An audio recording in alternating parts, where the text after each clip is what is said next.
Welcome to Audiobooks by Alexa. Today, we're diving into Atomic Habits by James Clear, one of the most influential books on self-improvement and behavior change. This book isn't about radical overnight transformations. Instead, it reveals how tiny, almost invisible habits, when repeated consistently, can lead to extraordinary results. We'll explore why habits matter so much, how they shape our lives, and the foundations of lasting change. By the end of this session, you'll have a clear understanding of why small actions are far more powerful than most people realize, and how you can use them to start shaping the life you want. Part 1: Why Small Habits Matter. Let's start with a story James Clear uses that perfectly explains the hidden power of habits. Imagine you are in a cold room with an ice cube sitting on the table. The temperature is 25 degrees. You watch the ice cube. Nothing happens. Then the room warms up to 26 degrees. Still no change. Then 27, 28, 29, 30, 31. The ice cube hasn't moved. But then, at 32 degrees, something magical happens. The ice begins to melt. Now, here's the question. Was it that final 1-degree increase that caused the breakthrough? Or was it all the steps before it that built the momentum for change? Of course, it was the accumulation. Every small increase mattered, even if the results weren't visible right away. That's how habits work. At first, change feels invisible. You might go for a run and still feel out of shape. You might save a little money and still feel broke. You might read a few pages and still feel like you're not any smarter. But behind the scenes, you are building pressure, stacking progress, and eventually, one day, you hit your tipping point, your 32 degrees, and everything changes. This is why Clear calls habits the compound interest of self-improvement. Just like money multiplies through compound growth, the effects of your habits multiply as you repeat them.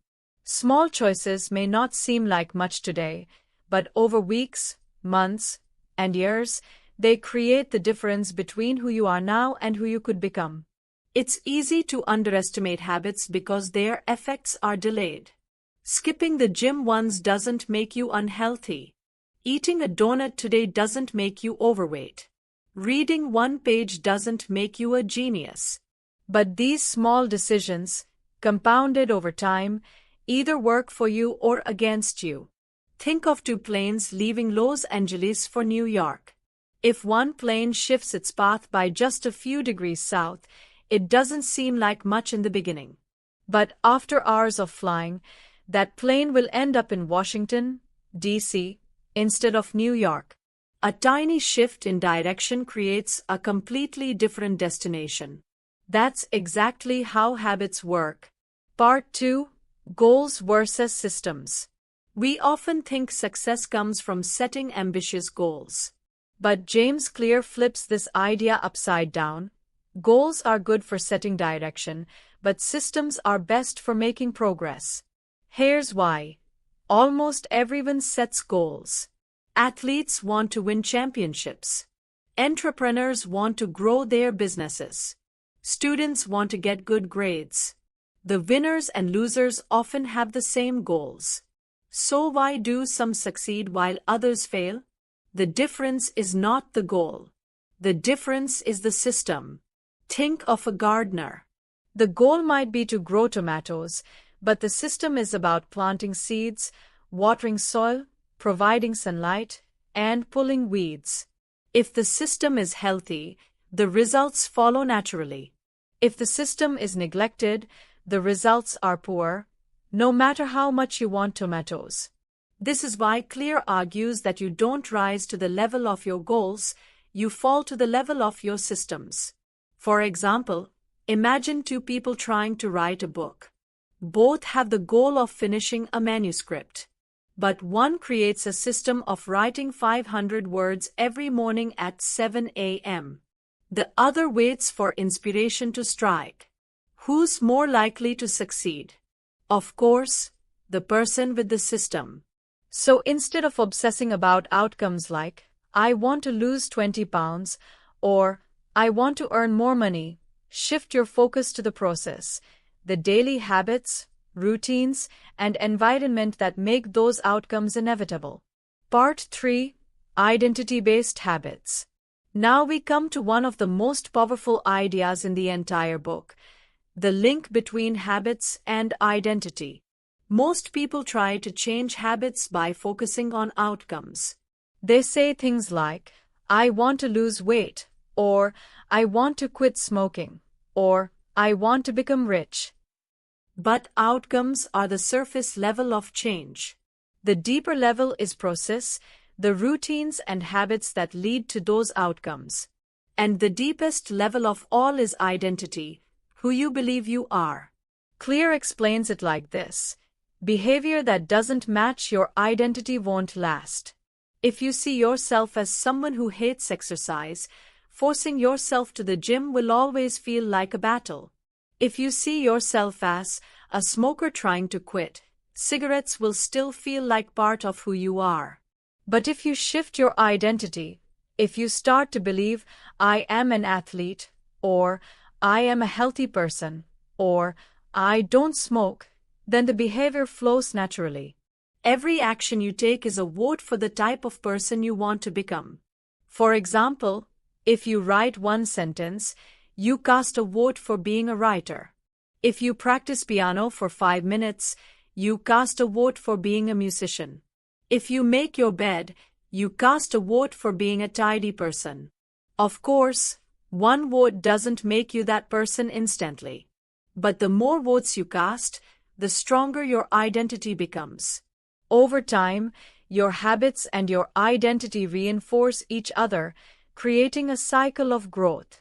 This is why Clear suggests asking not, what do I want to achieve, but instead, who do I want to become?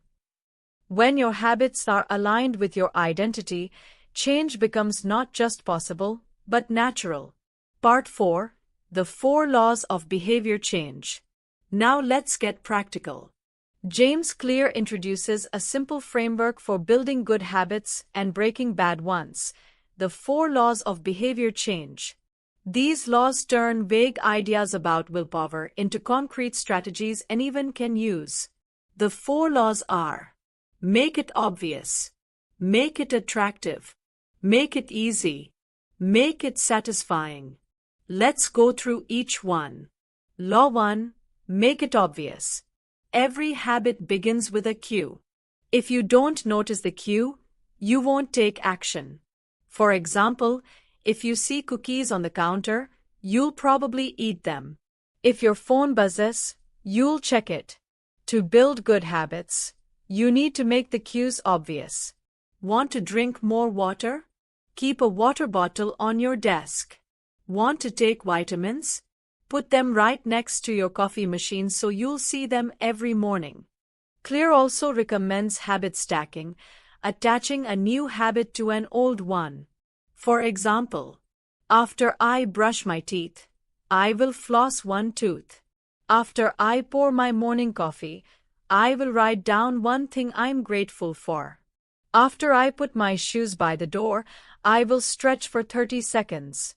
By piggybacking on habits you already have, you create a natural rhythm that makes new behaviors easier to remember. Law 2: make it attractive.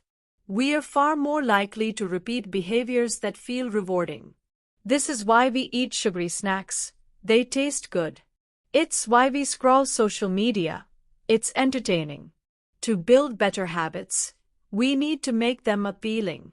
Clear introduces a concept called temptation bundling.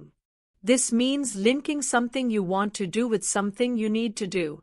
For example, only listen to your favorite podcast while exercising. Only watch your favorite show while ironing clothes. Only drink your favorite coffee while studying. This makes the habit something to look forward to, instead of something to dread. Law 3: make it easy. One of the biggest barriers to good habits is friction. The harder something feels, the less likely we are to do it. Think about the difference between going for a run when your shoes are buried in the closet versus when they're sitting by the door. The more steps between you and your desired action, the more excuses your brain can come up with. Clear emphasizes the 2-minute rule. Every habit should start in just 2 minutes or less. Want to start reading? Commit to reading just 1 page. Want to run? Start by putting on your running shoes. Want to meditate? Just sit down and breathe for 2 minutes. It sounds too simple, but that's the point. You lower the barrier to entry until it feels almost effortless. Once you've started, momentum often carries you forward. Reading 1 page leads to reading 2 chapters. Putting on running shoes often leads to a jog. 2 minutes of meditation can turn into 10. On the flip side, if you want to break a bad habit, increase friction. Make it harder to indulge. Want to eat less junk food? Don't keep it in the house. Want to watch less TV?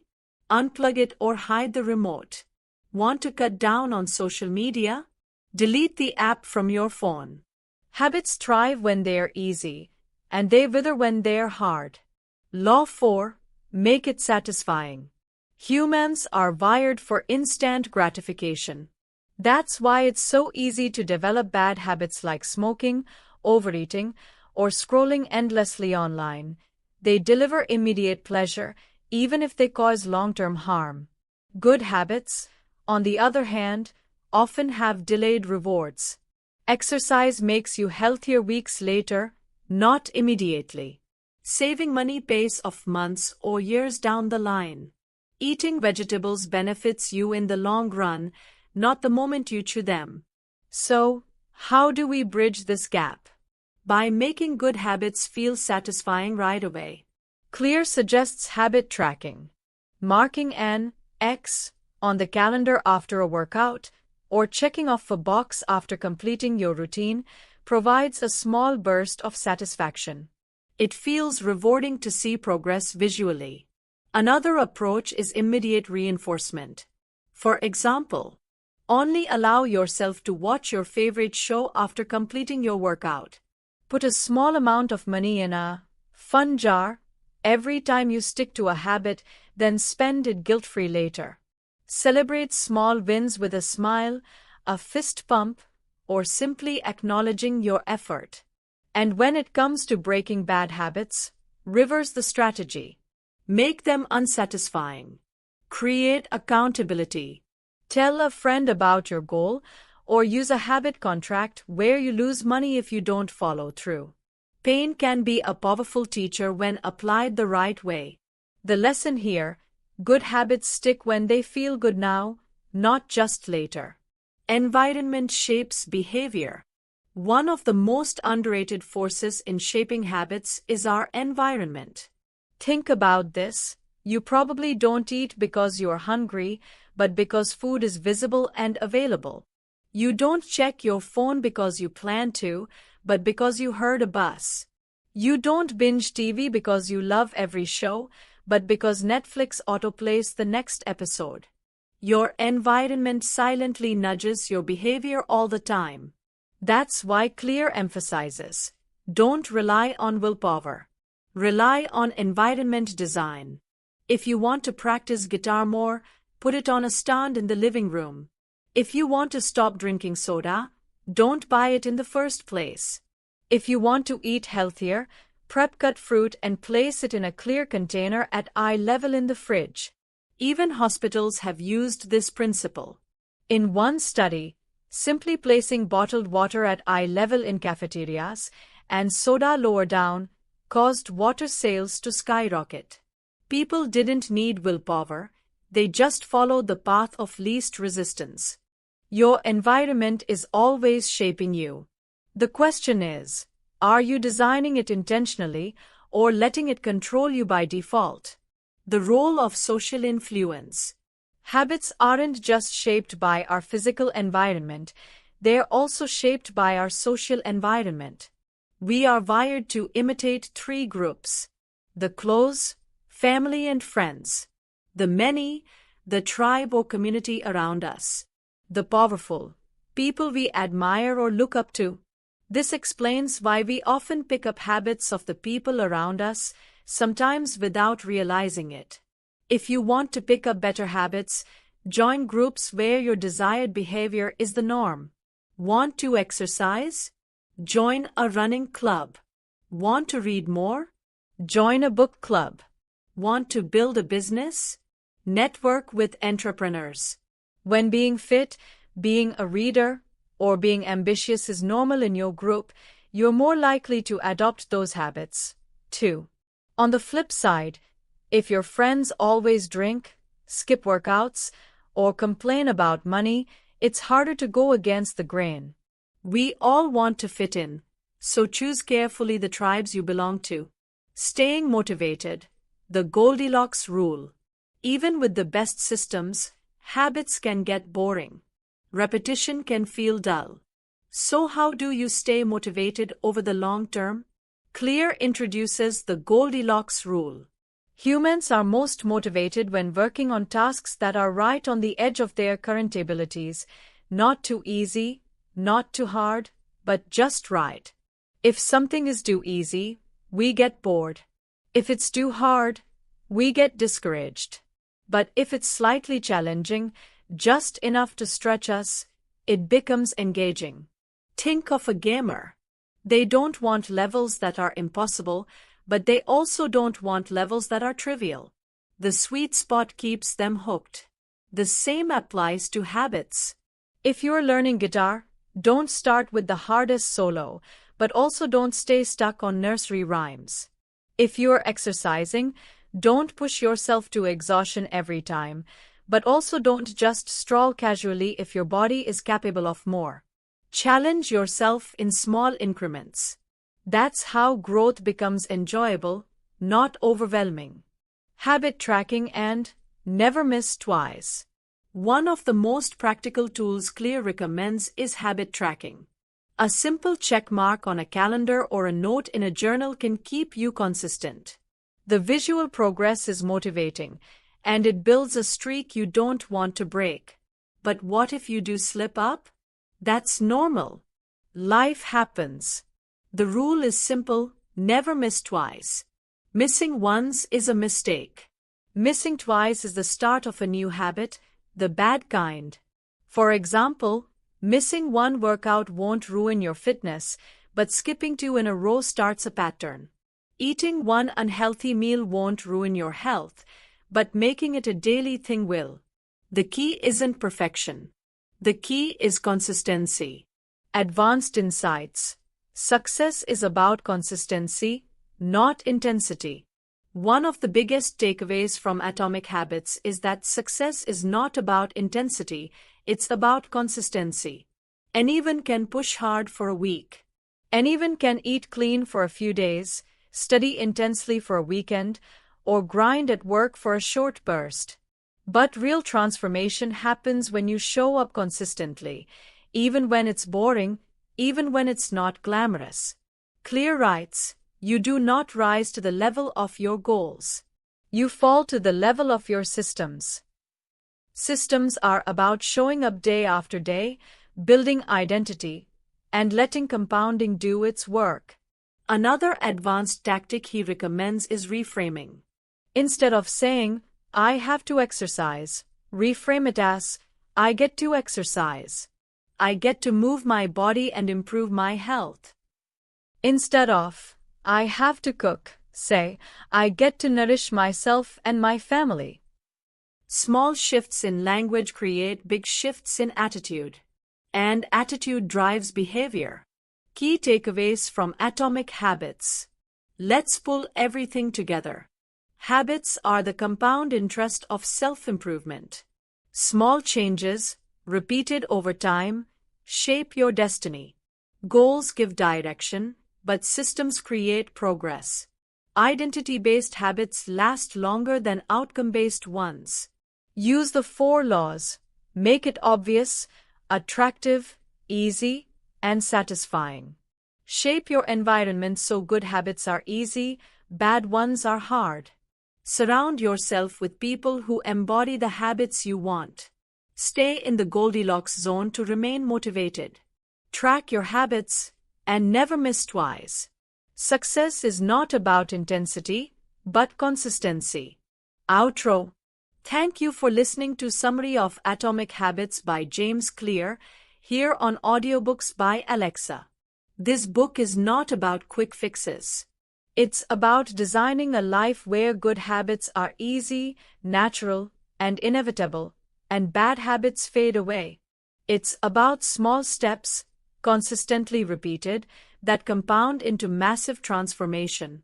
If you enjoyed this audiobook-style summary, don't forget to like, share, and subscribe to the channel for more inspiring lessons from the world's best books. And remember, every action you take is a vote for the person you want to become. Start casting your votes today. Until next time, keep building small habits and keep becoming the best version of yourself.